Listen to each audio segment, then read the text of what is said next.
What's going on, everybody? Welcome to the GSN Sports Network podcast. I'm your host, John J. II. We're here, another episode of the GSN. Thank you guys so much for joining us here on a Wednesday. Going into Thursday, progressing through the weeks. That's what we like to do, progress onward and upward, right into the inferno. It's every week. It's a daily occurrence. That's what we got to do every chance we get. So thank you guys so much for joining us. Got a great show in store for you.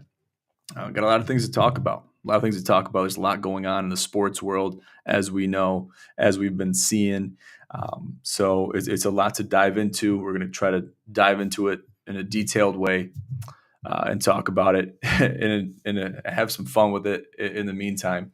So as you know, NBA playoffs going on, NHL playoffs going on, Champions League soccer is going on, football, I guess, for those of you that don't embrace the term soccer. It's soccer. Just to kind of differentiate here in the States, we like to call it soccer. But a couple crazy things happening in the world of soccer, Champions League soccer. So it's a lot going on. We're moving out of the eclipse, the sports eclipse, which, if you guys don't know, is basically when a lot of sports, major sporting events converge and you have a lot of things going on at once. So we still have a lot of things going on as far as NBA basketball and hockey is concerned, still in the playoff, world. NBA playoffs, Stanley Cup playoffs, it's heating up. It's getting hot and heavy. The numbers of teams are dwindling. So it's a lot to focus on. We're planning the GSN Challenge 5, which we're going to plug at the end. So make sure to get your two-man teams involved for the GSNC, the number 5 edition. It's going to be a great time. So get your teams and get out there and compete. Let's start. So got to talk about Pat Beverly. So you might have seen it in the news, but Pat Bev throws a ball at a fan. And yeah, a guy was chirping him. A guy was talking some shit, talking some trash. And these things happen. These things happen in basketball games, especially in high stakes scenarios. You're going to have shit talk hurled in your direction. In this case, hostile environment in Indy and facing the Pacers, wound up taking it on the nose, losing the series 4-2, 120-98 being the final score. And tempers were flaring. Tempers were flaring a little bit. Pat Bev threw a ball at a fan, directed at a man, hits a woman. The ball was then given back to him. I think it was thrown at him. Then the ball was also returned into the stands. So a little bit of a Ron Artest moment, a little bit of Malice at the Palace types of vibes, which it could have turned to that real easy. You got, tempers flaring. A lot of testosterone is being bounced from the stands to the sidelines, back to the stands, back to the sidelines, back to the court. And you're going to see that stuff happen. Good thing it didn't really escalate from there. We saw Pat Bev basically retract everything that he was doing. And this is kind of what happens when everything kind of settles down and you're looking at it from a broad view like you usually do once, the dust settles. And you're like, damn, I shouldn't have done that. Not a good look. We focus on stuff like this, and we always do, and major news networks do the same thing. They focus on outbursts. They focus on things that are crazy, that are outlandish, controversy, which is basically one of our pillars here at GSN and Gym Pros. We focus on the controversy. We focus on the things that are going to raise eyebrows. This is one of those things. Pat Bev actually has a podcast, the Pat Bev Podcast, and he talked about it, addressed it a little bit, and kind of swallowed his pride, and he had to. He had no choice. He had to swallow his pride. Stephen A. of First Take also chimed into this situation, saying that you just can't do this. This is indefensible, inexcusable, and you just can't do it. You can't let the tempers flare so much where you let it get to your head. And when it does, it does. And unfortunately, you're looking back in retrospect thinking, damn, maybe I shouldn't have done that. And in this case, asking for apologies is not really warranted. And it's just a shame. It's a shame that it happened because There was collateral damage. A woman was hit with a basketball thrown by a male basketball player. That's not a great headline to read about yourself. So, long story short, this is brand new news as of today.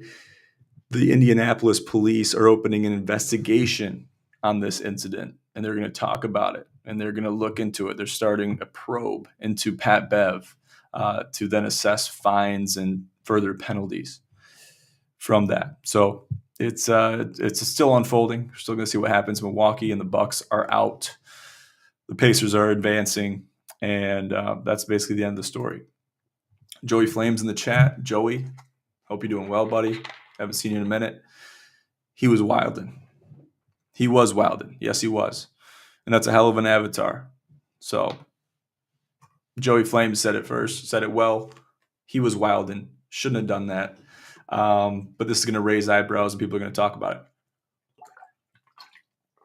That's the moral of the story.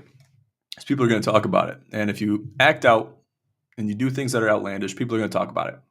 People are going to take note. People are going to look at you differently. And we've always looked at Pat Bev a little bit differently as far as an athlete. He kind of gives me Draymond Green vibes when it comes to taking the court and playing the game. He plays a chippy style of basketball. He plays an unorthodox style of basketball, which I like to watch. It's fun to watch, and especially if you're a fan of Pat Bev, which he's grown on me over the years. I used to hate the guy. He's grown on me. He's became a player that's likable in a way. And if you like that kind of arrogance, that type of cockiness that comes with being in the NBA or any professional sport at any professional level in competition, you got to take pride in that mentality. You got to own it. So I think he took it to a different level here. And mistakes were made. So shouts out to Pat Bev for taking it on the chin and swallowing his pride because he had to. We'll see what unfolds of it because this is all but over. The NBA is also opening an investigation on Pat Beverly as well. Okay, so we've seen similar things happen. The Jamal Murray situation where a heat pack was thrown in the direction of an official. Now, if you guys don't know, doing anything to even hint towards assaulting an official, which in this case, I watched the clip. It didn't look bad to me. It didn't look that bad. And it was kind of one of these. It was like throwing a disc.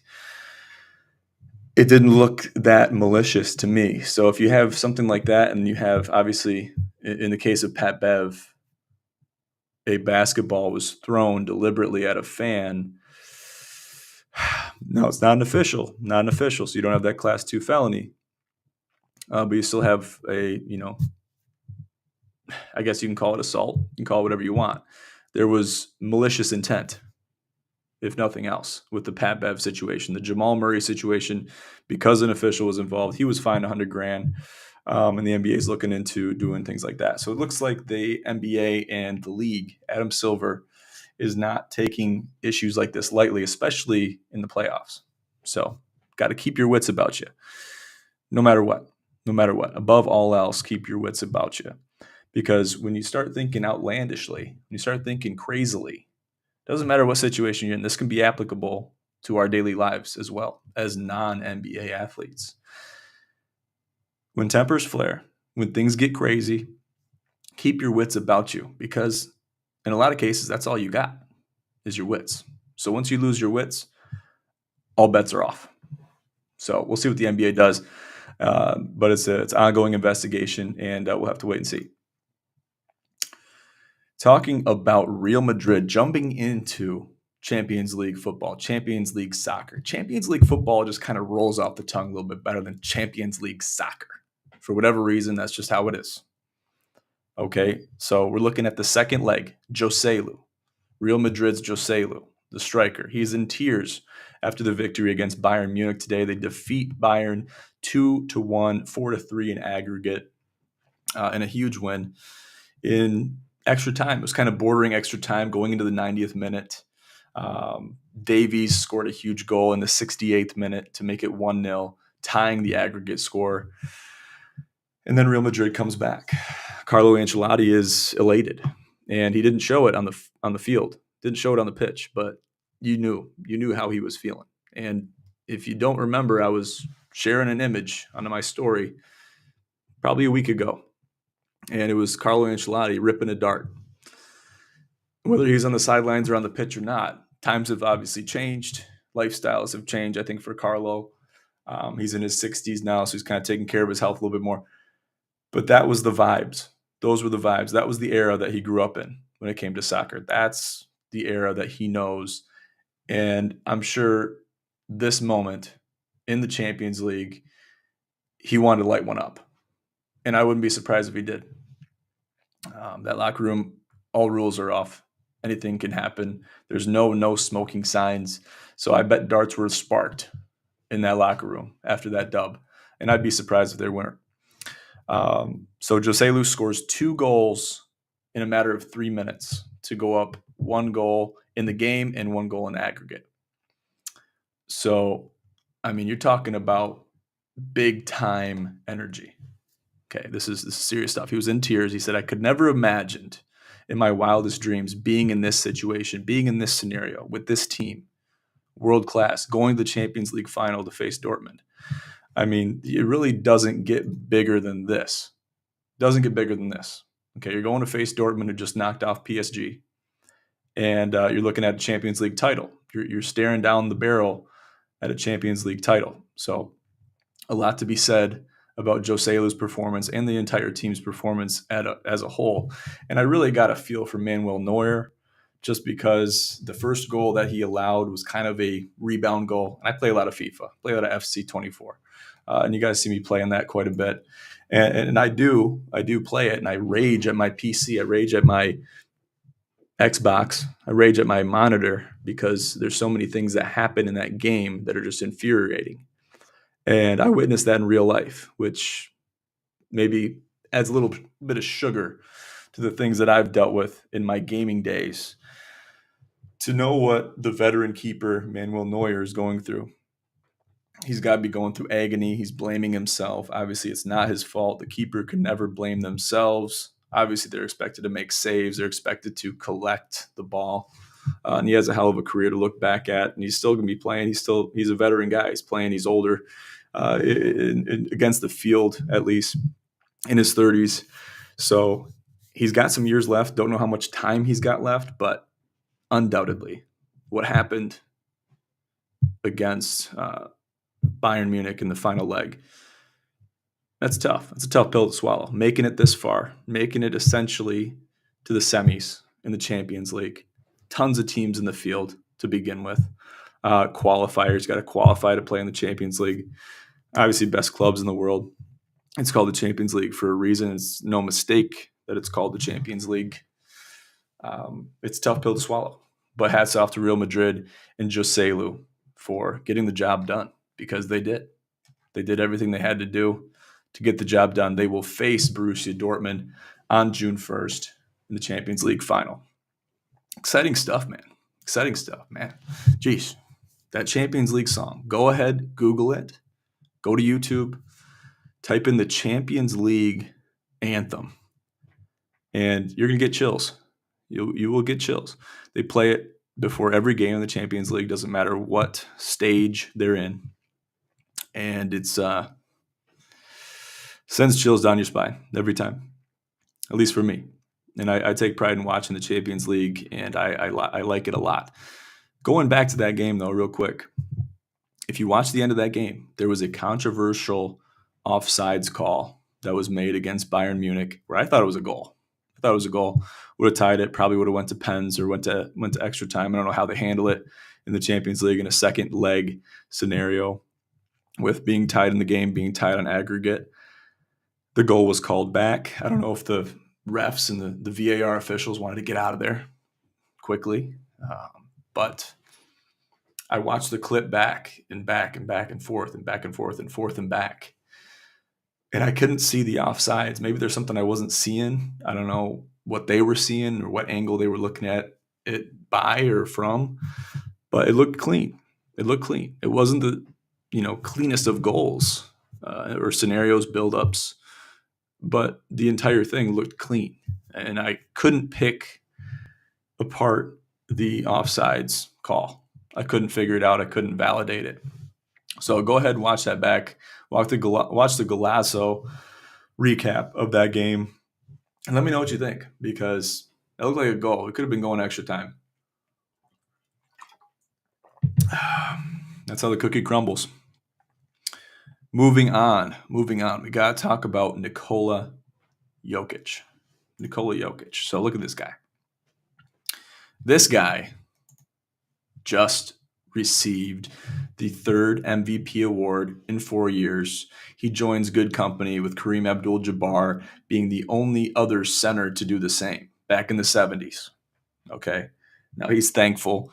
There's a voting system that happens that goes down, that this guy's basically in a league of his own. And to put a center on a pedestal and to be a contributor to the level that Nikola Jokic has been, it's a sight to be seen. It's a sight to be seen, and his peers think so. So, third MVP award in 4 seasons. His victory wasn't close. After earning 79 first place votes and a total of 926 overall points. Gilgeous Alexander of OKC took second, and Luka Doncic took third, but the points were not even close. As far as the totals and as far as the first place votes go. So these people like Jokic. They like who he is. They like what he stands for. They like his style of basketball. And we've seen some chippiness with Nikola Jokic. Obviously, likely one of the bigger men on the court at all times. Going to contribute, going to feed who needs to be fed, going to score the basketball when it needs to be scored. So he's just an overall team player, overall contributor to the game. And he does a hell of a job for the Nuggets over there in Denver. So we got to look at some other guys. We got to look at the company that he joins. So obviously Kareem did it in 73 and 74 and also in 76 and 77, earning 4 MVP awards. And actually, overall, he took 6. He took 6 total. Jordan took 5. Bill Russell with 4. LeBron also has 4. Wilt Chamberlain, Moses Malone, Larry Bird, and Magic Johnson sit with 3 MVP awards, which to even get 2 is quite an accomplishment. But to get 3 in 4 years, that's pretty impressive, especially as a center. And like I said, we gave him accolades. He's going to contribute. He's going to have to contribute to get the award as a center. He's going to have to score the basketball, going to have to dish the ball and pass it out to the key or pass it out to the perimeter for guys to score threes. He's going to have to. He's going to have to score the ball from no matter where he's at. Okay, but for a point guard not to get it, for a forward not to get it, it's really not even be in the running. I look at Luka Doncic. I think he should be in the running every year. Okay, and for that not to be the case, and for others to see the intangibles, you got to see the intangibles. And this is what Jokic drew attention to, is it must have something to do with the intangibles, whether what I'm doing off the court, whether what I'm doing to team build on the court, on the sidelines, hyping my guys up, being a contributor to the coaching staff, whatever it is. These things are not going unnoticed. And he made that very evident.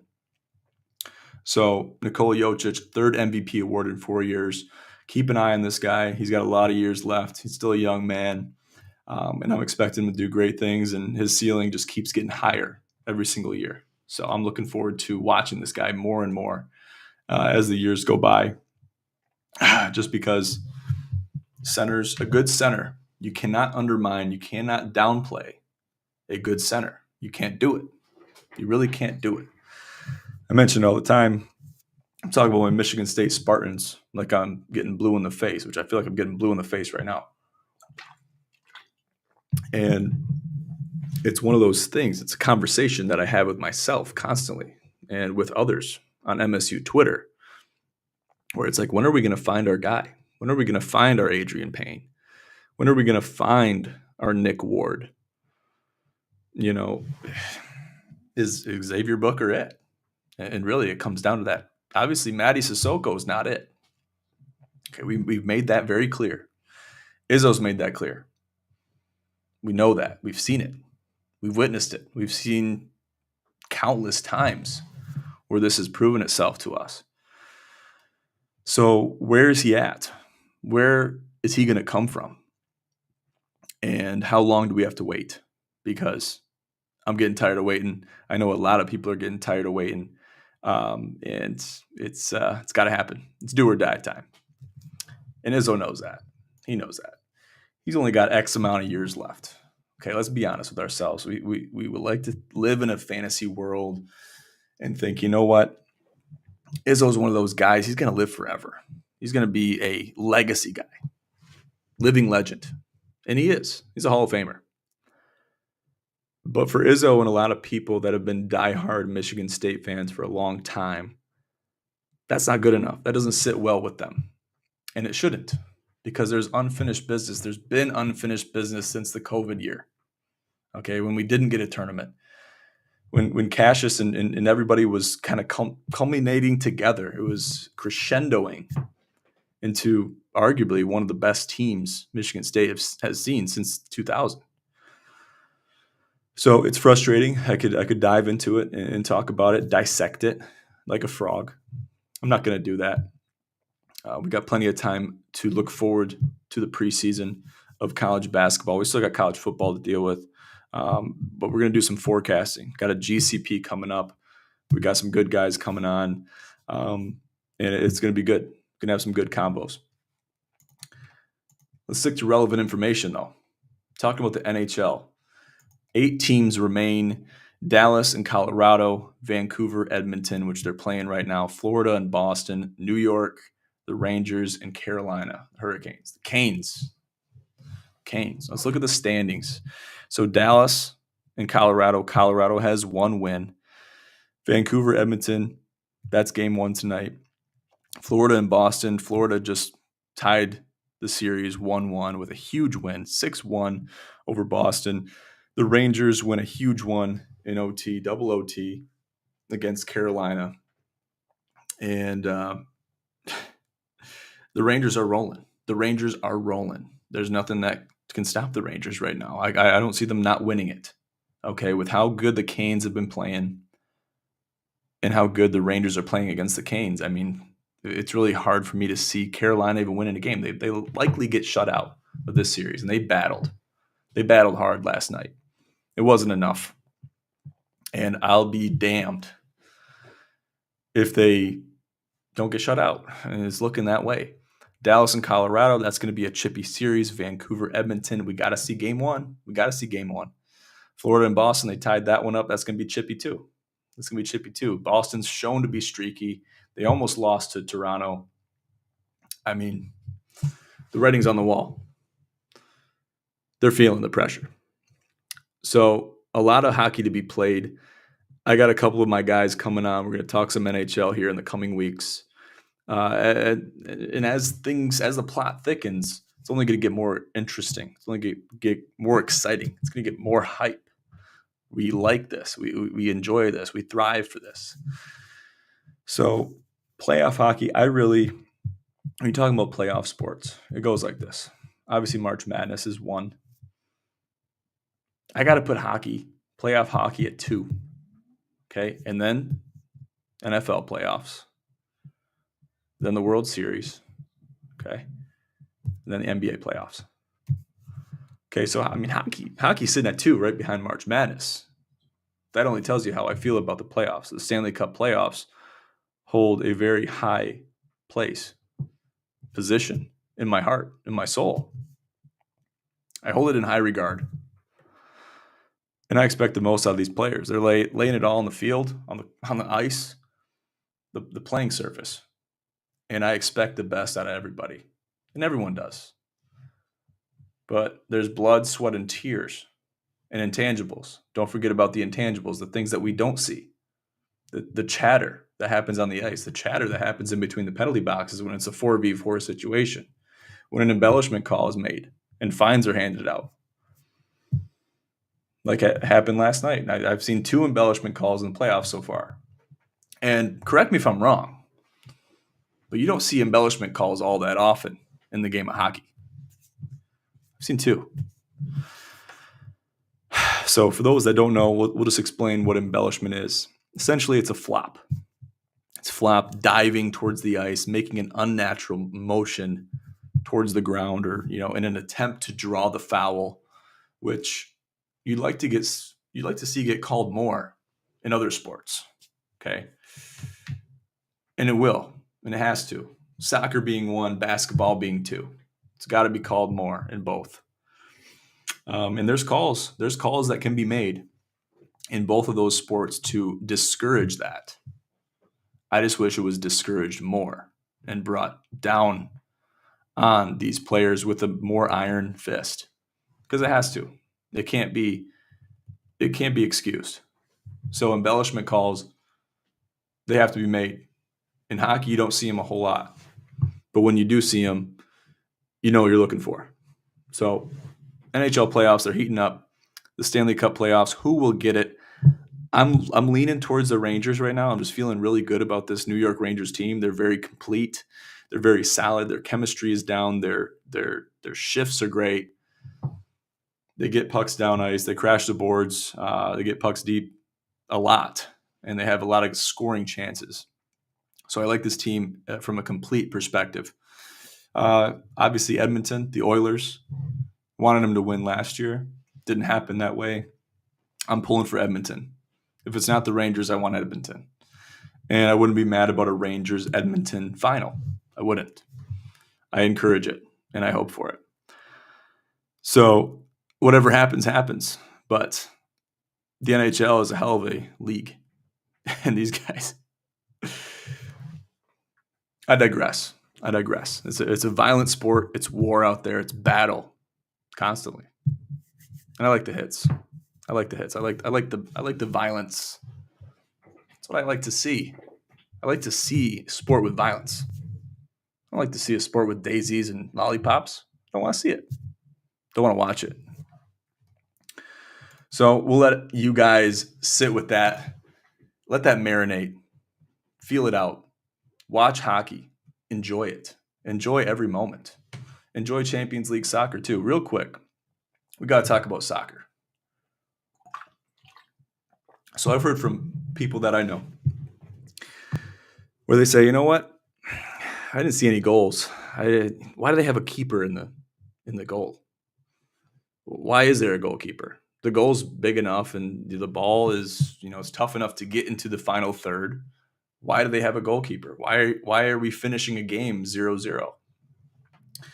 And to them, I answer this way. Take pride in every touch. Take pride in every series. Take pride in every challenge. It's hard to do that if you don't watch soccer. Okay, if you don't watch soccer, it's going to be tough to appreciate that. But watch it anyway, because you will grow to appreciate it.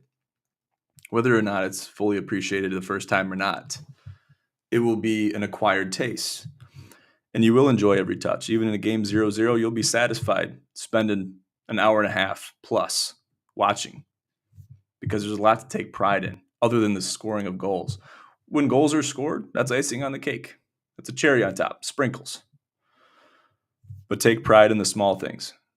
And the same goes for hockey in a lot of ways. You're going to see more goals in hockey. You got a keeper, you got a goalie in hockey. The goal is smaller. I would say the scoring chance is higher than in soccer. Various different variables come into play when answering that question and validating it. But it's very similar when it comes to schemes. You have an offense, defense, you got offsides, you got a goalie, you got goals that are scored. You don't see a high score like in basketball, 150 to 126. Not going to see it. But take pride in every series, every challenge, every hit, every controversial call, everything. A lot of similarities with hockey and soccer. Take pride in both, watch both, enjoy it. That's all I have for you. Cool. Finally, got to plug the GSN Challenge 5. Been plugging it hard on Facebook. Been sending messages out like crazy. My fingers are smoking with how many messages I've been sending out today. Getting sponsors, getting a hold of people. Just a lot of figuring out, a lot of puzzle pieces got to come together. That's how it works with putting on any event. But in every case, This event is no different. So GSN Challenge 5, the premier two-man scramble event of the summer. Get registered. The link to get involved is in the description of this podcast. Make sure to get signed up immediately so you can reserve yourself and a teammate a spot. I'll leave it at that, guys. Thank you guys so much for tuning into the GSN podcast. My name is John J. II. Have a great night.